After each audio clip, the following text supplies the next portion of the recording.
All right, guys, it's kind of late and I'm getting ready to shut up shop, but I'm fixing the rusted out fuel tank on this Chevy. I got to get this done in the morning. The main reason I was going to do this video is I got an F350 Power Stroke, and I think we found the problem. It was a hard start, and today it was a no start.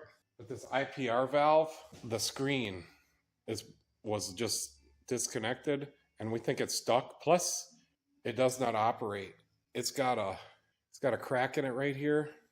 I called a friend of mine over to help me on it, and he's got the whole kit right here. Here's the IPR tester.